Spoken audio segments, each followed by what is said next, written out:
Overall, though, this is the longest change we've ever had to a legend Yeah.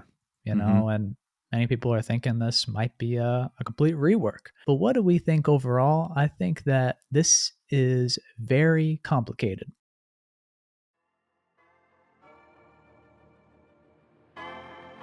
Oh no, there's another squad attacking.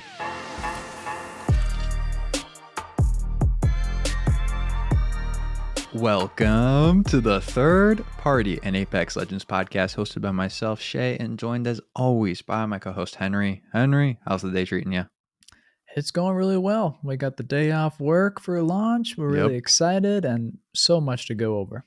Yep. Today's one of those fun days that if you've been with us for a while, you know what happens. First episode of the new season. We're going into every single change in season 11, little patch notes episode, how we think it'll affect the meta, your play style, and how you can take advantage of those changes. And little spoiler, the game has changed quite a lot again this season outside of just adding a new map, which is going to be big in itself. So if you want to know what we discuss and be ahead of the pack, take a listen in. Before we do that, though, if you enjoy the third party podcast and want more, please consider joining our Patreon community. We play with patrons, have an entire library of bonus episodes there that are all still relevant. And each month we do a discussion episode with every single patron, and they get to contribute to the show, have their name read out. It's all great stuff. It'd be awesome to have you over there. Absolutely. It means a lot, all the support there, and it's sometimes overwhelming. So I really appreciate it. Yes, very much. But today is a big day, big announcement. If you're here, welcome to the video podcast. If you are listening in for audio only, please do not stop. Downloading the Please. show is very important to us. It's the majority of the revenue right now, so it keeps the lights on. Nobody change anything. But if you are joining us on YouTube for the video podcast, big welcome. Now you get to experience the show just like we do. So this is our virtual studio. Mm-hmm. If you like the beautiful poster in the background to celebrate our video podcast release, this is the very last week to get yours and have it signed by us. So don't miss out. Get yours now with the link in the description and in all of our social bios everywhere. Mm-hmm. You can find it anywhere you want. And if you can't, for some reason, shoot us a DM and we'll get it to you in any way, shape, or form. We're running low, though, now. Like, we are low now. So definitely get them in while you can. But with that, let's do it. Let's dive into the Season 11 patch notes of Apex Legends. And obviously, the first and maybe most important thing, maybe, that's kind of hard to say. There's a lot of important stuff. But we got the new legend, Ashe. And normally we talk about the new legend briefly on the patch notes episode, but because of the ability that we got access to the preview event, we're going to be doing a full in-depth breakdown of her abilities, team comp, strategies, kind of answering the Wraith versus Ashe question, all that good stuff. That's coming on Saturday. So we're not going to talk about her a ton here. Just wanted to give you guys the heads up. And with that, we're going to dive right into the legend balancing. And we got one legend this time around. We got Wattson. Okay. So yeah, that's it. That is it. And with that, we got a very long explanation of Wattson. So step aside. You got a new Level Z reader coming in here to read these dev notes for you. Okay. Move aside, Ashe. This is Wattson season. We're ecstatic, great pun, to finally share some long anticipated Wattson improvements. Her win rate and encounter win rate have always been above average. This could be for a multitude of reasons. Her defensive playstyle correlates to high average placements. Wattson mains are die-hard loyalists, and her hitbox has been the smallest in the game ever since Lifeline's adjustment. Regardless, much of the high-level data that we've shared doesn't match perception. Play a few games as Wattson, and you'll often find yourself wanting more out of her kit. The goal of these changes is to redistribute her individual power into parts of her kit that shape the battlefield in a unique way. We wanted to see what changes could spark more consistency and efficacy in her kit, and ideally ground some of the difficulties surrounding the way her abilities work. We want to enable more active gameplay from Wattson players by smoothing out the rough edges and placing fences. Responsiveness tweaks, longer range, and faster cooldowns mean that Wattson can much more quickly and reliably set up a defensive position or even use her fences and pylon in the midst of an open combat in a pinch. Now, okay, we got the dev note there. Before we kind of discuss what they actually changed, I think you have some opinions on why we're maybe getting a long explanation, essentially. Yeah, I think a lot of what the devs say here makes a lot of sense, and we certainly agree with it. Like Always sounds good on paper. Mm-hmm. it really does sound good. All these things are true, and the changes that they're posing do make sense in order to make her feel a little bit better. But I think it's important to note that it's human nature to be long winded or maybe write a little more than you should if you aren't super confident or you're desperately trying to explain yourself. So, whatever they really changed about Watson based off of just this one page essay we got, it must be spicy or at Mm-hmm. least a bit interesting. And I think it is. It definitely is. So like in general, they improve the placement location of fences. Now you can kind of see it at an above eye level. That's a brand new feature of the game. They increased the hitbox to compensate for low profile being removed. So now Watson's kind of in line with Lifeline. Interesting change. Obviously, like they mentioned, one of the big pros to Watson was the small hitbox, and now she's a bit more in line with Lifeline. We're going to rattle off these changes, okay? Tactical, increased damage on crossing a fence by 33%, 15 damage to 20. Increased debuff duration on crossing a fence by 100%, 1.5 to 3 seconds. Increase the time allowance to be hit again by a subsequent fence effect by 100%, half a second to a second. Decrease the recharge time by 50%, 30 seconds to 15 seconds. They increase the placement range by 50%. They decrease the delay from between fences shutting off and reactivating after an ally passes through them by 60%. So 1 second to 0.4 seconds. And Wattson now moves at unarmed speed while readying, placing fence nodes. Fence nodes can now be placed as soon as the weapon is readied instead of waiting for the animation to finish. What are some of your reactions to the tactical? What do you think this means potentially for Wattson and just that? Yeah, I mean, overall, fences are better. They're faster, they're Easier. stronger, they're Mm-hmm. going to stun you more. Um, this is good. I mean, if you decide to push through a Watson fence, you're going to be severely punished more than you were before. Yeah. I mean, one of the biggest complaints was that you can't be reactive with Mhm. Wattson. And one of the things that we've heard balancers talk about a lot within Apex is making Legends more reactive and kind of towing that line when need be. And it looks like this is a potential forceful effort to try and make her tactical more reactive to situations. Let's talk ultimate though. They reduced the number of active pylons Wattson can place from 3 to 1. The pylons now last forever instead of timing out after 90 seconds. The pylon now has a pool of 250 shields that can be distributed to nearby players instead of effectively infinite shields that it was before. They increased the pylon shield recharge rate by 150% and smoothed the regen rate from 2 seconds to 5 seconds, which is more accurately 1 to 1.5 seconds to 1 and 0.02 seconds. What's the comparison for that from a shield cell perspective? Yeah, essentially what that means is that one cell of shields can Mm-hmm. get charged in 5 seconds now from 12 and a half seconds before. So now it's a lot more time efficient to Mm-hmm. rely on the ultimate to recharge your shields. Really solid. Like as a passive recharge rate, that's 5 times faster than Octane's regen to the health, and this Mm-hmm. can affect the whole team. So this is a big, big speed improvement. It used to be when you put the pylon on the ground, you hit a cell anyways. That Mm-hmm. doesn't need to be the case anymore. You can just put the pylon on the ground and feel safe. When a pylon is out of shields, though, it no longer recharges players' shields but can still zap incoming ordnance. Taking damage while regenerating shields via the pylon delays continued regeneration by a second. That's an interesting thing to monitor right there. The UI on the ground and HUD elements now display the amount of shields that remain in the pylon. Pinging a friendly pylon will now display the percentage of shields remaining in the pylon. Pylon ordnance zapping has been moderately reworked. So the ordnance is now zapped when the pylon detects that it would hit any surface within range and line of sight of the pylon instead of being zapped as soon as it comes within range. As part of the changes, current issues where the pylon doesn't reliably zap ordnance, particularly among concerning airstrike abilities and ordnance that bounced off surfaces near the pylon, should now be addressed, which is great on that last point because right before the season ended, I remember that I don't remember if I was playing with you, but I was playing with a Wattson and got absolutely melted by a Gibraltar bombardment, even though I felt like I was right there with the pylon. So it's nice that they've fixed what feels like a lot of these frustrations that players that did play Wattson maybe had for, absolutely grinding her and seeing like all the bugs and such that went on. Totally. I have to agree that all of this sounds good, and both the change to the tactical and the ultimate do make a lot of sense, that it's now going to work as intended. Hmm.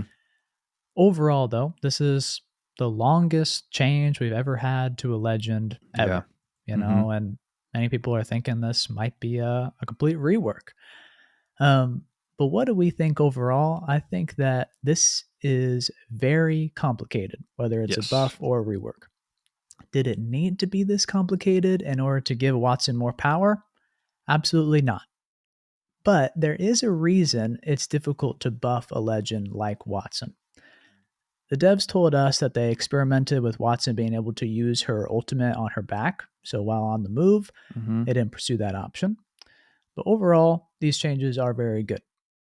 In terms of quality of life, Wattson is better at what she already did, which was desperately needed. That being said, these changes, in our opinion, will Hmm. not increase Wattson's pick rate and will only satisfy the die-hard Wattson community for a few weeks. Now, some interesting things about that community is that the pick rate of Wattson the day of the patch notes being announced was 1.6%. Final day of season 10, it was 2.34. So before people even had a chance to play her changes, people were already excited about Wattson. Hmm. And the craziest thing that many people may not know is that the Wattson main subreddit is the largest of any legend with over 20,000 members. That's So kind this of is a crazy. loyal, Hmm. loyal community. Hmm. But I don't think these changes or buffs are really going to blow it up substantially. And honestly, if the patch note hype brought her from that 1.6 to 2.35 or something, then that would be a successful buff in of itself. That's a huge jump for any legend, especially one at the bottom tier. And that's fine if she's towards the bottom. We've talked about it endlessly. Like, her play style is not indicative of a movement legend that's super fun and the reason you play Apex. But now you're going to see more success in doing so. I'm interested to see what the pros kind of have to think about Wattson and see if she finds her way into comp at all anytime soon again. That's where she was born, essentially, was like as the comp love of everything. And so I do wonder if she'll be able to get back into that state of play. And that would, I think, be the most interesting thing to me. If we kind of had like, hey, Gibby and Wattson aren't really pubs or ranked picks, but they do have a really strong spot in the ALGS just because Wattson right now doesn't have that space in ranked, doesn't have that space in pubs, and doesn't have a space in the ALGS right now. So hopefully this can bring her maybe back into one of those three. Um, that would be my optimistic point of view, but I definitely could see this being we see a little uptick right now and back down in a week or so. I mean, for the exact reasons that you just mentioned, Wattson was and potentially still is in a really tough spot because Mm-hmm. why do you play her? Where do you play her? How do you play Wattson? I think it's a big question, even though there's so many people that love the character. Mm-hmm. I But the love the fact character. that, yeah, I'm a huge fan. I've been a Wattson fan forever. It's the best skydive hard emote not in to my be. mind. She has the best res animation. It's unique. Like, she's fantastic in every way, shape, or form. Totally. Very hard to kind of overlook liking Wattson. But I think it's really crucial to admit that the fact that Wattson isn't going to be at the end of this season in the top 5 or top 10 in pick rate, Mm-hmm. that's very good for the game. Not only is it okay, but it's actually in the very best interest of all the players. Because in a hero shooter like Apex, there are naturally going to be powerful and popular abilities. Stim, phase, scanning, grappling, passive, reviving, all are great abilities that are fun and rewarding to use. Attempting to give legends that have defensive playstyles or unique playstyles, like using decoys, or if you try to give a decoy legend a similar amount of power as an Octane or a Wraith, that would fundamentally destroy the game. And We don't usually talk that extreme on the show, but I think that it's quite a slippery slope if you have that mindset of we're trying to look for equity or equality among Legends kit and their power. I mean, look at what happened in the past. Like, most frustrating metas in people's opinions were caustic and revenant metas per se. And so Yeah. when those odd legends are dominating the top, people are very frustrated. Wattson is a more fun character than those two, but she still feels like an odd legend from the playstyle perspective. Yeah, she certainly is. If designers continued to buff legends like Rampart, Watson, and Crypto until they were in the middle to the top of the pack, in terms of pick rate, the game would be filled with cheap kills and abilities just completely saturating the gunplay. The Hmm. current balancing state has mobility concentrated at the top. If turrets, gas, death protection, and decoys were the most efficient tactical available, Apex would not be very fun, and it might suck overall. So, I don't know. Apex is predicated on and known for its movement. And it's just the reason that it makes sense that the most popular legends would play into that strategy. No doubt about it. And we're being totally like slightly negative about Watson. We've just seen the legends get buffs and then pick up and then fly right back down. If Watson's top 5 by end of season, like, I'm happy to eat crow and we can have a whole nother discussion about that come towards the end of the season. I think it's very unlikely that that happens. But for the Watson players that are out there, I really hope you enjoyed the buffs, and I hope there is a handful of people that see this legend now and give her a chance because she's getting some time to at least shine in the patch notes per se, and she's getting a really strong segment of this episode today just because of how many changes were made to her. So I think it's really exciting for all the Wattson fans because she's just a fantastic character all around and has been on the back burner for a very, very long time. Let's talk about why there weren't other legend changes, though, because I think that's an interesting subject. We talked about it for a little bit, but we've seen some people in our Discord discuss as well. Like, this is one of the patch notes that have had the least number of legend balancing ever. And we have some kind of things to just talk about why that may be. Yeah, I mean, we got access to the preview event of this Hmm. season and we kind of knew about all these changes, but we were both kind of holding out on writing this episode because we thought there would be many, many more changes like there normally Hmm. is in the past. To put it into perspective, this season has less than half of the legend and weapon changes as previous seasons, Hmm. including season 7, which also had a new map. Yep. So, why is that? Like, there is not any in-game proof of why it may be the case that there just was far less balancing in all categories. Yeah. So we reached out to Associate Live Balance Designer John Larson, friend of the show. He gave us a little quote on it. He said, "As far as a lack of balance changes, part of it is the thing that things are feeling pretty good right now. Going into Escape, nothing is sticking out like a sore thumb to me. Of course, we will still have hot topics like wall hacks, crypto quality of life, Gibby crazy high pick rate and comp, path passive, etc. A lot of those things are still work in progress, and I think there's plenty for players to explore in the meantime as far as meta is concerned."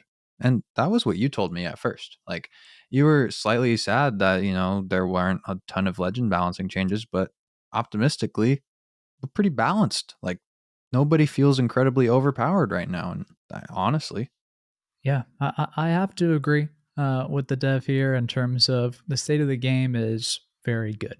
I don't think that there's anything that's really sticking out as bad. I think that all of the kind of hot topics are in a pretty good spot. I hmm, honestly think Caustic is pretty solid. And I think Bloodhound is pretty solid. And that's kind of the most controversial and extreme that we get. Octane But was up there, but now yeah, he's in a pretty good spot again. yeah. But I think there's still the fact that remains that Seer definitely needs attention. Hmm. Crypto definitely needs attention. Pathfinder, it'd be really nice to get something. Hmm. So the fact that in a whole season release, we only get one change to a legend and it probably won't shift the meta at all, it's Hmm. a little underwhelming. So I understand a lot of this stuff is work in progress, Totally. but why wasn't it completed for this Hmm. season? I think is still out there hanging. And if this Watson stuff took a long time, like they've been working on it for a long, long time in the game. So I think we were expecting it a while back. So to get it now is really cool, but it's definitely I think we could have we at least assumed we were going to get more. And I'm not going to complain because I'm totally cool with what we have. Like I think it's enjoyable. But we just wanted to also throw out the note that as far as we know, there's been no lead game designer that's been publicly announced to replace Daniel Klein since he left last season. So this is the first season without him taking on a large chunk of the balancing as we know it. Like we have had Daniel on the show multiple times and taking the serious lead on a lot of the legend balancing as his job kind of expressed. So no replacement there yet that we know of could definitely be an impact on why we got fewer changes this season. Yeah, and I think that maybe that will rub people the wrong way, but there's been a lot of staff turnover across the board. And in terms of, I think many players may assume that probably legend balancing is a team effort, that Hmm. there's a lot of people that are like involved in the process. That is true, 100%. We know that there are roundtables, there are discussions about legends and Hmm. balancing across weapons as well. But Daniel Klein was starting the ball for all those conversations. So we'll see. Maybe we'll be at the split and there'll be a lot of balancing. We'll be right Hmm. back on track. But it's important to note that maybe we might just get less overall. If there's not going to be a replacement, we're just kind of going into a new era, adjust your expectations. Yeah, totally. Let's dive into weapons though. Let's dive into some weapon changes. We got a pretty good amount of them. And let's start with some of the shotguns. We're kind of gonna let's batch these together and then kind of talk about them because they fit all together. So for the EVA 8, they reduced the fire rate from 2.1 to 2.0. A little dev note there. With the reduced bolt scaling we've done in previous passes, the EVA 8 is still performing ahead of the shotgun pack. Hitting the base fire rate should help balance out the shotgun roster. We got PK changes as well, slightly increased pellet size, choke up time reduced from 1.5 seconds to 1.25 seconds. The choked up shot remains tight for slightly longer when exiting ADS. And dev note, this is a quality of life and usability change. We also had a new hop up, the dual shell, which is going to be landing on the Mastiff and the 3030. Each round loaded in is doubled. So walk us through those shotgun changes. Is this enough to maybe bring the Mastiff up with the hop up? Is it enough to bring the Eva down to back below the PK or the Mastiff? Where do you think we're sitting in season 11? Early prediction, quick. I don't need you to make any Yeah. huge sweeping statements currently. We could obviously go into this in a full episode. We love the shotguns in Apex. Yeah, we've been talking about the shotguns a fair bit, honestly. They definitely are Totally. in a pretty solid state, but where the Mastiff is just behind the pack and even Hmm. behind the Mozambique in many metrics. But the first thing to point out is that the EVA was purposely made very strong. Hmm. This change is definitely not gutting its abilities. It is Hmm. very, very strong. It still has the highest damage per second, still has the fastest time to kill for a long shot, and is tied for the best accuracy across all the shotguns. So Hmm. very, very strong. Nothing to concern there yourself with. It's still going to be the go-to shotgun. um, Peacekeeper, though, is a little bit harder to analyze because those pellet changes, choke up, that's a little bit more subjective in game feel.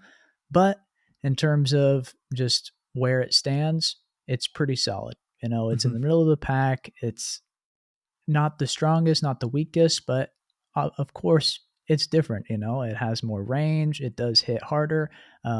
But the time to kill is on paper the slowest just Yeah. because it can't quite hit those over 100s to the body, and the Hmm. fire rate is so slow. I think the question with those two shotgun changes and such is, are we bringing down the overall usability of the class per se as a gun and not particularly reordering them within there? Yeah. Maybe I still don't think these changes look to be enough, at least on paper, to do that if that's the goal. Not saying it is by any way, shape, or form, but also really important to note that at least from our early usage on the map and first couple games, I've felt very much inclined to not use a shotgun. I feel like we're in very long lines of sight in terms of fights a lot of the time right now on this map, and so that in of itself could be a nerf to the shotgun class. It's all alone. Yeah, I think that if you look outside of the shotguns and those map changes like you're talking about, and also the changes to the marksmans and just the prevalence of SMGs this season, yeah, I think they're definitely less attractive an option. Um, and the EVA change again is not very substantial. It's still incredibly powerful. The Mm-hmm. damage per second went from 132 down to 126. So really, if you ask me, that's not Make or a super mean. break. I don't really think so. But let's talk a little bit about the Mastiff, The dual and if shell, yeah. this new Mm-hmm. hop up really makes a difference. Um, Having the ability to load one shell at a time or now two shells at a time, it's obviously not really going to affect your damage per second or your No. time to kill, or your shots to kill, but it can do something in the feel of the game and in the feel of a gunfight. Mm-hmm. Um, and honestly, it is kind of drastic. You're going down to putting in one round every half a second by Yeah. putting in two. That's pretty Mm-hmm. fast. And being able to reload an entire magazine of six in about 3 seconds, as opposed to over 6 seconds without the hop up, that's a big difference. That does make the full reload faster than the Peacekeeper. Mm-hmm. Almost ties with the Eva. The Eva is still slightly faster on the full reload, but I do think that it helps the Mastiff be more in line with the others. A little bit more. It's not nothing, but it's not everything. Yeah, I always somehow with the Mastiff find myself in those just throw a pellet and try and shoot up close fights, and so this could very well sway those close range engagements, but definitely not the hop up we were hoping for per se in terms of impact on Yeah. the guns that we love, and then the actual impact it's really making on the guns that we're not huge fans of in the Mastiff and 3030. Sorry, I know there's some 3030 haters or lovers in our community. We just haven't been able to enjoy it. So, yeah. Yeah. Honestly, I like the choice of weapon. I think the 3030 and the Mastiff definitely need the attention. That's really what hop ups are designed to do, according Mm-hmm. to the previous lead game designer for weapons. But another double edged sword is that I don't think you're going to not use these weapons or you're going to Mm-hmm. miss these hop ups at all if you don't have them. And with the 3030, you may even opt for the shatter caps. So, you know, it is what it is. That being said, it is kind of sad to us that they added a hop up without removing one, meaning that theoretically we could have kept the blessed anvil receiver. Yeah, they're But just no, gonna say it's gold, so we can't. But we've had 3 gold before. We just love the make anvil. it The purple. anvil's great, Do especially whatever if you you're got to do. do whatever you gotta do. Do whatever you gotta do. Ain't that right for the anvil? Let's keep rolling. We got L star changes. They reduced barrel effectiveness at all rarity tiers, which means an increased recoil variability. They significantly reduced projectile collision size, and the damage was reduced from 18 to 17. Here's the dev note. The L Star has been a force to be reckoned with this season, so we're taking a big swing and hitting its projectile size and damage in an effort to bring it down a notch. First impressions using the L Star? Oh my gosh, it still hits hard. A Yeah. lot of times we look at one damage differences and we maybe scoff at that or we don't really give it a proper look, but we will today. Overall, these notes, my reaction to the note is that is a joke to me. Mm-hmm. Like, yeah, obviously, the L Star was good this last season. The L Star has been incredibly strong for the last two seasons, specifically in and out of the arena.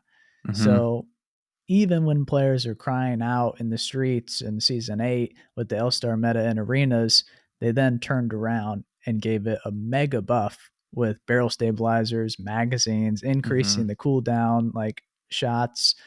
So, does this change now really pull the L-Star down? The recoil and projectile size is intangible, of course, Mm-hmm. but does that one damage make a difference? Without getting super far into it, essentially, this is something. This is meaningful. It's taking down the time to kill from 1.11 seconds, so very fast, to make it slower to be 1.18 seconds. So that's 6% slower on the time to kill. Mm-hmm. And in terms of the damage potential, it is now 442 shots if you hit all the shots in the Mm-hmm. body and you fully max out kind of the heat up cooldown. That's only down 26 damage from the previous season. Yeah. But the one kind of interesting thing is right now, L-Star dominates. Unless you have a turbocharger, this is the energy weapon to use. Mm-hmm. But there's something interesting in that the Volt, right now, its time to kill is 1.11. Used to Mm-hmm. be tied with the L-Star. And really, you would give the edge to the L-Star just because the accuracy percentage is so much higher because Mm-hmm. it's an LMG and you have a lot of rounds to burn through. But now that the Volt's actually a faster time to kill and is still pretty flexible, I think you're going to find a lot more players opting for the Volt in all game modes over the Mm-hmm. L Star. That really comes down to will the changes to the recoil and the projectile Yeah. size make a major impact. But if we just give them the benefit of the doubt and say, yes, it will, then I think we might be shifting back to a Volt meta in the energy weapons. Yeah, and I mean it's weird because we compare the L-Star and the Volt when it's an LMG and an SMG, but just Yeah. in how the L-Star has always worked, it's felt Yeah. like a closer range weapon and not so much like a Rampage where you're using it at longer ranges. So, yeah, I'm fascinated to see if the recoil and projectile size changes have an impact. I picked it up once today before we recorded, so I haven't played a ton on it, but I didn't notice like a huge difference. I wasn't like, oh my gosh, I can't control this weapon, burr into the sky kind of thing. So, we'll see. And if you're new to the game and trying out the L Star for the first time, I'm curious to hear if you feel like it's a nice, easy, approachable gun, because that was the pro of it for so long, was that it was like a very simple weapon to use. So one to monitor. And if anyone's new, join the Discord. Let's talk about the next change. We got the longbow. They reduced the damage from 60 to 55. Dev note, the opposite buff proved to be unnecessary. So shake it down for us. What does that 50 or not 55 damage reduction do for the longbow? Where do you think it's sitting in terms of snipers? I think we have penciled in to talk snipers this season. So Yeah. there's going to be a deep dive at some point, but first impressions are, should I be dropping every other gun I've ever picked up and rush to the longbow once again? Longbow is still strong, honestly. Mm-hmm. We can start with that. Um, I was very shocked by this change in the first place. I didn't feel like the longbow needed it. Its mag Mm-hmm. size, its rate of fire is so strong already. But this change does revert the fact that it now takes 4 shots to the body if somebody has blue armor, as opposed to 3 to get the Mm-hmm. knock. So that kind of early and mid game nerf to longbow might be felt throughout the season. But if we just take a little bit of a snapshot at the snipers, longbow, still 78 damage per second. It's very strong. Mm-hmm. You take into the fact, you consider the fact that the Sentinel has a DPS of 36, and you're like, okay, wow, 78 doesn't sound too bad. But also, it has the highest damage potential. So if you hit every shot in that huge 12 round mag, you're Mm-hmm. going to do 660 damage to the body. Very, Mm-hmm. very, very strong with an accuracy requirement of 33%. You're living. The closest threat to the longbow is the triple take. And that's because it has a DPS of 90. It has more damage. So if you hit a shot to the body, it's going to do 69 instead of 55. Damage potential, if you hit all the shots, is going to be a little bit under that 660 at 621. But that accuracy is strangely tied at Mm-hmm. 33%, but you have a slower total magazine size at 9, essentially, once we take out Mm-hmm. all this whole extra ammo stuff we'll get into.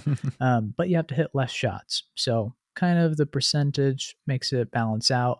But this is one that I think we're definitely going to discuss later on in the season to talk which one is better and Yeah. is there a case for the 3030 or maybe the Sentinel. These are all fun weapons to use, but I think, like you said at the beginning, when we were talking shotguns, this season is going to really be more so marksman, sniper, longer range Yeah. dominated because of the map. I think it's really interesting.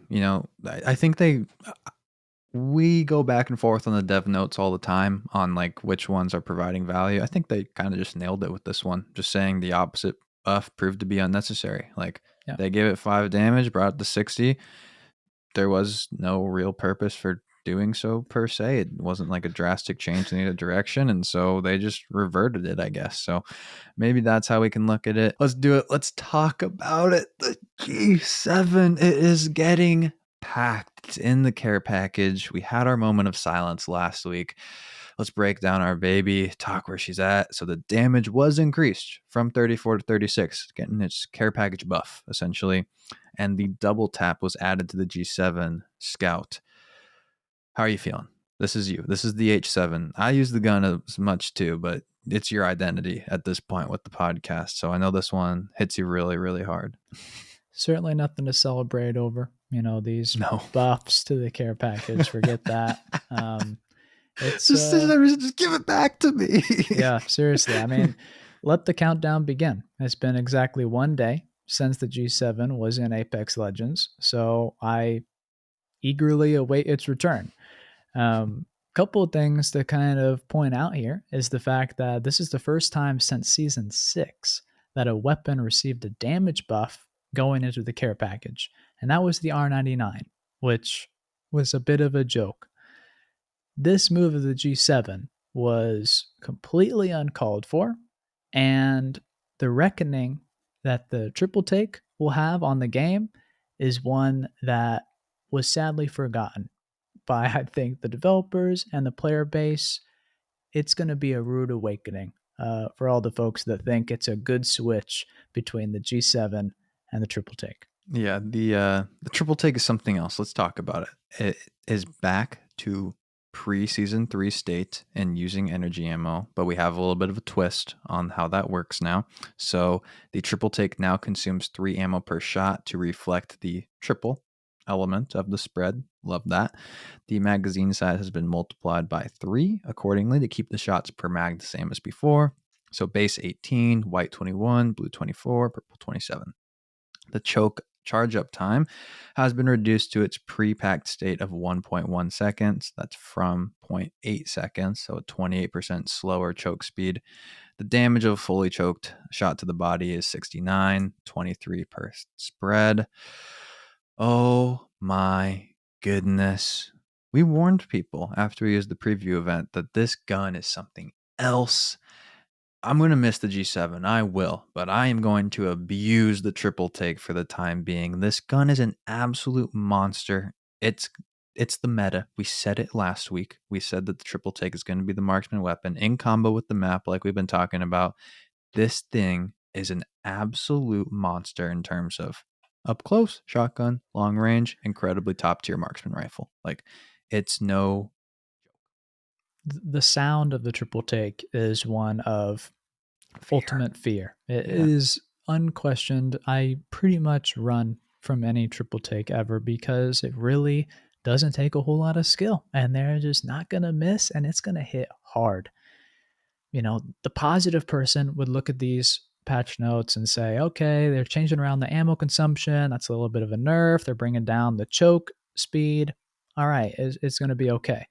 Yes, you're right. They did bring the triple take back to its already overpowered state, which got it thrown in the care package in Season 9. So that's kind of with the choke. But guess what?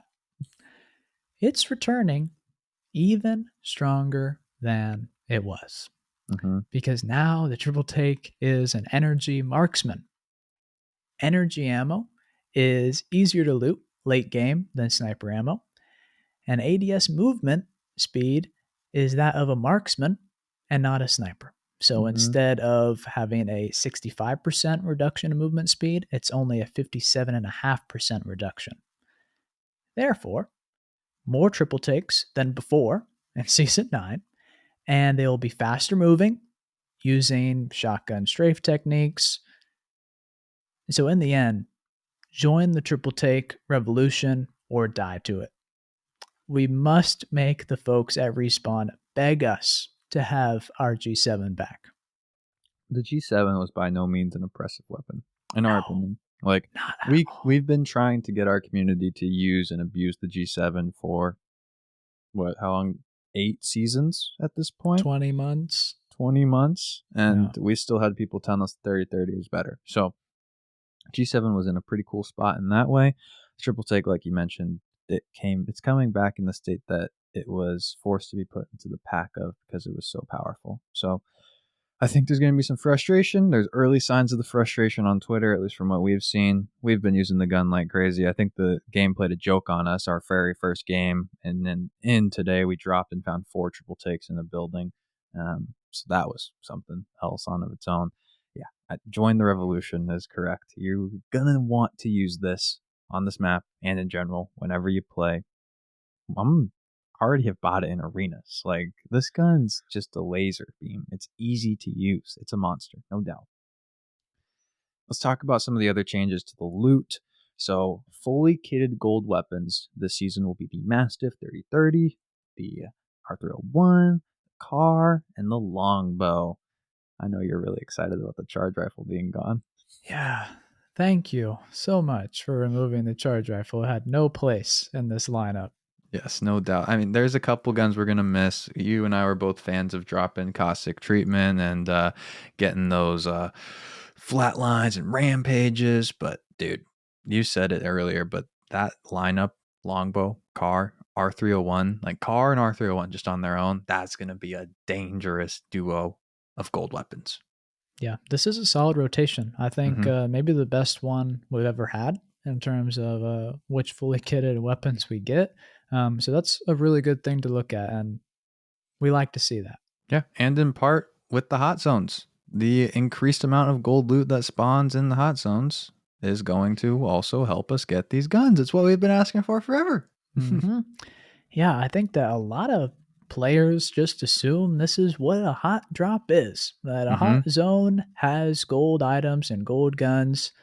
And that is just far, far from the truth. It's never been that way, even though it really should be. Mm-hmm. And from what these notes say, it might be more true today than it was yesterday. So happy about that. And yeah, more of a reason to drop hot. No doubt.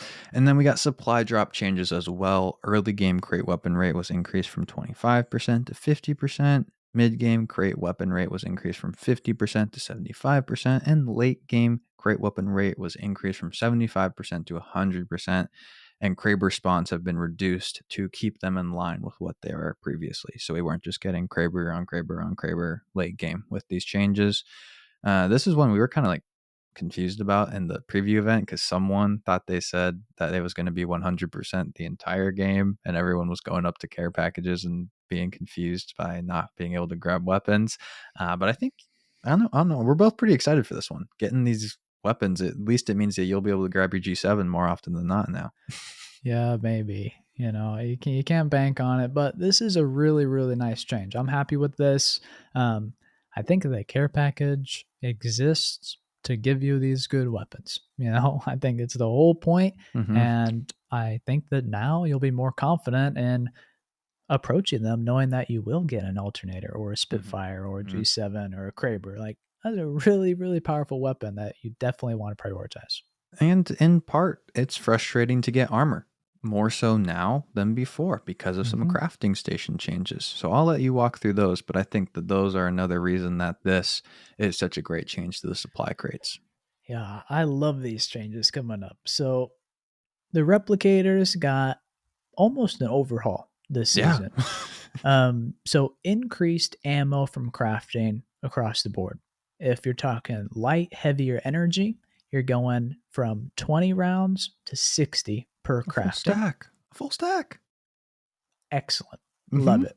Shotgun ammo up from 8 to 24, arrows 16 to 48, and sniper 12 to 36. So just increases across the board in different quantities. Kind of interesting. Mm-hmm. Definitely look out for those arrows. But the crafting price increased from 5 materials to 10 per weapon that you're Mm-hmm. holding. So for 20 crafting, you can get 120 ammo maximum. Now you're actually getting ammo, which Yeah. is a serious like positive for replicators. I've wanted to use the bow for fun in pubs so much. Like, I don't think we're at a place where it is a meta weapon anymore. That it was like those first couple weeks it came out. But I want to use the bow, but it is so frustrating because you just run out of arrows. And Yeah. now I actively have a way to go get them without just having to play Loba, essentially, to grab arrows. So I'm beyond excited for that change in itself and just giving the crafting station another reason to stop off. I think ammo is going to be very much not a concern this season for you anymore. This is a little slight ding of a nerf to Loba because one of our favorite things was being able to use her to grab ults or grab ammo infinitely. Obviously, there's a lot of limitations on crafting, but is a little note I think to make maybe into the future. Yeah, I think that this is overall more of a reason to use replicators. And Totally. on top of that, they removed the sniper bundle and replaced it with the shotgun bundle that features the new hop up, the dual shell. So, really, you're talking about every day having something that's pretty dang applicable to your favorite weapons and your Even favorite the double loadouts. tap. Yeah, I don't know about that. Was pretty weird on release Day having the one double tap. glitch, yeah. We'll see what happens with that. But now the big one for the replicator. Evo armor points from crafting have been increased from 100 to 150, Love it. and the Evo armor points cost increased only from 45 to 50. Mm-hmm. And what that means is that for 100 crafting materials, you can upgrade blue armor to purple armor. That's a game changer. In and out of ranked. That is huge. It increases the value of dropping at a replicator so much, especially in ranked and pubs per se. Like we talk about how you kind of have to play with a little bit of fear when you get common armor and you roll out of the POI with common armor. That will not happen to you if you drop at a crafting station, loot a couple bins, grab all the materials. You will be able to get blue. If you want to get real crazy and hit a second one, you can get really dang close, if not get purple, without shooting a bullet in a pretty real way. And I love it because I think it sucks when you have to shoot someone. When you shoot someone that has common armor, you know it's kind of like an instant win in a way. Like blue, though, you can actually put up a fight against a purple or a red per se. So I think it's a very healthy change for the game. And another thing, just adding power to that replicator, and another reason to drop or stop by. It's big time. Mm-hmm.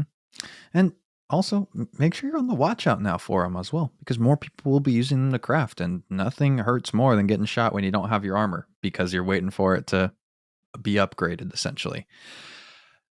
Let's talk about some arena changes, though. Got a couple. So the supply drop now drops 10 seconds earlier. That's the first change. Lands outside the first ring. We were having some weird experiences with that where that wasn't always the case, though, per se. So I think a little more research is going to be needed on that. But purple weapons also now spawn more in earlier rounds. So round one, you're going to get one purple and two blues. Round two, two perp, one blue. Round three, three perps. And also, you no longer have blue havocs or devotions in the rotation for those care packages, as well as no more gold RE45. Do you think this one's going to be a big change at all to how we go about playing arenas? Because I know the care package or the supply job just recently kind of worked its way into our arenas game plan, per se, in the most recent Yeah. season. Yeah, I think that I've been playing a lot of Loba in arenas, Mm-hmm. and this is a juicy change to the care package. This is serious. I think that just increasing the quality of the weapons in it um, is big, and the fact that its location and time is much more accessible and maybe less contested um, is big, and that's going Mm-hmm. to affect a lot of your buys. You're going to be wanting to look. Um, what each round is and really playing around that because you can completely dominate the eco of the game if you choose to buy a P2020 or a Mozambique and just Mm-hmm. hold back and either play Loba and get those supply drop weapons for free, or you just play the positioning and you make sure that you get that gold rampage or the Mm-hmm. purple volt. You know, these can really swing the tides and give you a huge advantage over a team that just does not have the money to afford those. It could be such a huge shift because it could turn arenas into a battle of positioning versus weapons. What is more important to you? Because currently there's not really a reason to go the opposite of the direction in which the ring is shrinking. if this forces you to have a reason to do so, you will get more fights where people are pushing into zone Mhm. during an engage, and that's going to change just the flow of an arena's match to give actual reasonings to go to either side, even if that means you end up fighting on the side that's not going towards ring. Like, that's just going to be a shift in how arenas is played. So I'm really fascinated to see how that goes down. In terms of weapon price changes, the P2020, RE45, Prowler, R9, and Hemlock all got a little bit cheaper, and the Mozambique ticked up in price. Any first impressions? Because I know that we're pretty big fans of the P2020 as an early buy, so now it's even cheaper, just saving money. Nobody listens. Nobody listens. The P2020 is a really, really good buy, and I favor it over the Mozambique just because it has more range. You know, you're Hmm. going to be able to keep people back or play it in different maps in different situations. So, still really recommending the P2020. But overall, these are good changes. You know, the R9 and the Prowler are hurting. The Hemlock is not a favorite here, so giving a little more incentive there is always great. Then there's a lot of RE45 lovers that I think use it a lot in arenas, even though maybe numerically it isn't the best option. Now maybe it's a little bit better. Hmm. So I like these, and overall, these changes to arenas and their structure, um, I think is a good improvement because it's gonna encourage people to be a little more aggressive, have rounds end a little bit faster, and I think that's one of the reasons that people stay away from arenas because they think, oh, it's all about camping and that's not very fun. I want action. That's why I'm here. I think you're going to get more of that now. PvE changes. The Prowler health across the game has gone up from 90 to 114 on Stormpoint and World's Edge, and Prowlers on World's Edge and Flyers on Kings Canyon now reward Evo points. 25% of all damage done to AI now rewards progress towards your Evo armor. So, nice little change, and another reason to go drop at Trials, which is a location that we very much enjoy. So, I'm really interested to see what people think of PvE over the course of the next couple of weeks. We'll probably keep talking about it a ton.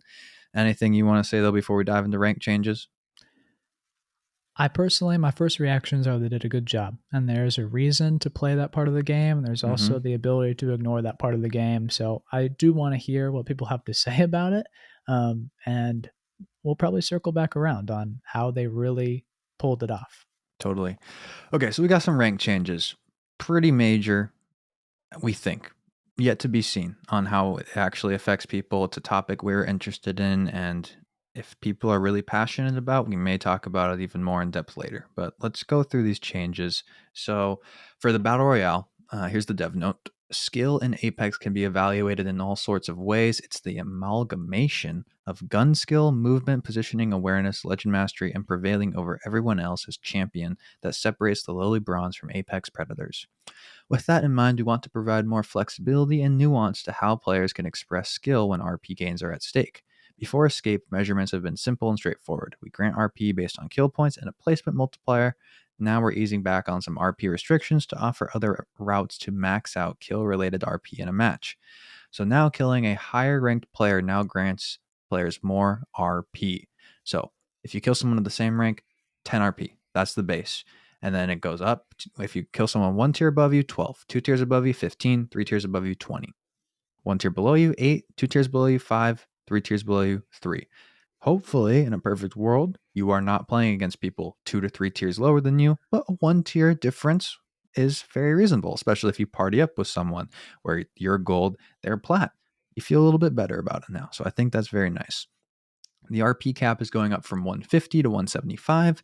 You no longer need to win to hit the RP cap. There is no longer a kill cap in that sense. You just cap at 175, whatever route you take to get there.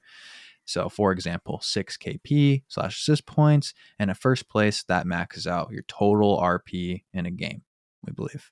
And fifth place and 10 kills slash assist points would net max RP as well. It's an interesting system. We're still trying to figure it out. We've seen some early frustrations be expressed by higher ranked players that this will incentivize people to chase dive trails, that having a KP of equal 8 instead of 10 when they kill lower ranked players will hurt over time. But I gotta say, the UI changes to the ranked is amazing, and how you can see who you've killed, silver versus gold, how you can see the placement you're currently at, the RP it reflects. I'm interested to monitor this you mentioned an interesting thought. I want you to expand on it. You're like, is this shifting ranked more towards pubs with points? And that's, I think, the big question. Is that what's going to happen here with these changes to how KP works? Yeah, I think that these changes to many players, including myself, feel a little uncalled for. You Mm-hmm. know, why are we doing this? Why are we increasing the amount of kills you can get rewarded for yet again? You know, it feels like we just went up from 5 to 6 kill points. But I think that it's important to point out that even though they say in their notes there's no longer a kill cap, There is a kill cap in sense still. it's not really true. Yeah. Like they say Mm-hmm. there's no longer a kill cap because you can get up to 10 kills and be rewarded for that, but it Mm-hmm. depends on the skill of the players that you have slayed. So, Yes. you know, there is still a cap on how much you can frag out depending on who's in your lobby. So Mm-hmm. there still are, you know, the guards on. You Yeah. can't completely just be playing like a maniac. I think placement still does count, Mm-hmm. and that's going to be important. I think that the biggest thing here is that perception. You know, Yeah. are players going to feel like they don't care because they can get points, more points for more kills, so they're just going to send it all the time? Yeah. Should they do that? Our first impressions, no, it isn't that drastic of a change, Mm-hmm. but it really is all about perception. The fact that many higher players are thinking that, oh, gaining 8 versus 10 for a kill against a less skilled player, but it, you know, took the same amount of bullets to knock them, Mm-hmm. so I should probably get rewarded. I get that, but I don't think that's enough of a point difference to really hold somebody back in any way. Mm-hmm. And that's what it's always been about, is people feeling like I'm getting held back. I'm Yeah. performing better than the ranked system is telling me I am. I want to do more. Now, to some extent, you can. And I like the visibility of having, okay, there was a pred in my game and I killed him. Now you'll actually know. And It's that's really, really really cool. cool. Yeah, I think that's a great point. And optimistically, I very much hope that this is going to be a doesn't actually change a huge flow of how ranked is played. But if you are that team that happens to survive three third parties at the beginning of the game, but then that fourth one just comes in and gets you, but your team together has 9 KP and AP because you fought off so many teams, it's not going to feel as demoralizing because you Yeah. will still get positive RP versus before you may have gone negative in situations like that. So that's, I think, where I hope this system is going. Like you said, though, interesting to monitor and see how or if it does change people's play style in any way, shape, or form. Let's talk arenas though, because they also got some arenas changes. Arena ranked now has 2 splits, which is similar to ranked BR. Along with each new season and split, there is a soft MMR reset and new placement matches. New seasons require the usual 10 placement matches, while a new split only requires 5 placement matches. Improvements have been made to matchmaking for finding similarly skilled teammates. Henry said it, we'll see it when we believe it. State with that one right there. And reduce the AP amount gained or lost from MMR differences between teams. So, dev note here. The final calculated AP amount for a match is a factor of your current AP and MMR. It's also influenced by the MMR difference between teams. In practice, this difference was factoring in more than we wanted. Example, losing a match you were slightly favored to win was giving a bigger AP loss than desired. I know you're passionate about this one. It's really interesting to see the system in which they chose versus what maybe they could have done. They had a lot of options and people are not happy with it. Hopefully, this is a step in the right direction. And I'm at a point with arenas where I'll wait longer to play people with similar, to have people of similar skill on my team. Totally cool with that at this point. Yeah, I think across the board, the matchmaking and the point system is majorly flawed. And I Mm-hmm. don't think that these notes adequately explain uh, the current state. You know, initially, ranked arenas was delayed because they wanted to perfect it. We are not in a perfect state of ranked arenas, Mm-hmm. not by a long shot. A lot of these vague changes do sound good, you know, making improvements to the matchmaking so there's similar skill, and then decreasing the loss you're taking from just slight advantages is good. But really, at this point, both the ranked BR and the ranked arenas, it's kind of an overly complicated system. You know, it Mm-hmm. doesn't have to be this crazy. And I think Arenas is maybe ahead of the game on that, and that there are no kills, there are no Mm-hmm. assists, but Just it play. still is not perfect. And the other thing that I think has me on edge and a little bit defensive is the fact that we have not had any ranked distributions for the last two Mm-hmm. seasons. And we didn't get any recap as to how did Where people are ranked finishing. arenas go? Mm-hmm. How did we do? We have no idea. So that kind of makes it harder to tell, okay, am I in the top 5% or Yeah. the top 20%? Mm-hmm. And, the rewards are as cool as they are, but really we want bragging rights. That's why we're playing ranked. Mm-hmm. And for some reason, there's just been a lot of secrecy on that Yeah. front. And the answers that we're getting to clear problems are not enough. Mm-hmm. Still going to play ranked though. Still gonna play ranked, still gonna enjoy, and hopefully this stuff works. Like hopefully Yeah. the vague comments that we think are obviously the issues that they recognize as being issues are gonna be worked on and hopefully fixed. We'll see. We will see. Wait and see on this one. I feel like that's the best we can do. But that's all the patch notes. So some quality of life stuff here and there, but that's all the major stuff. Overall, looking forward to playing this season. Beyond excited. Anything crazy that you need to just reiterate outside of RIP for the G7? Yeah, it's pretty sad. The new map is awesome. Some of Totally. the weapon changes are semi impactful. Most notably, the triple take being back is a Hmm. major impact on the game. Huge splash. The ripple effect will be weeks and weeks and weeks. Um, but outside of that, the replicator changes are huge. And I think we're really going to enjoy kind of the improvements to the supply drop both in BR and in arenas. So there's a Hmm. couple of those kind of gems sprinkled out throughout the season on top of a new epic map. So I'm pretty happy. I'm excited to play more, and hopefully we get some more third parties in. Yep. Patch note summary. New map plus triple take. That's the way of life right now. Try out Wattson.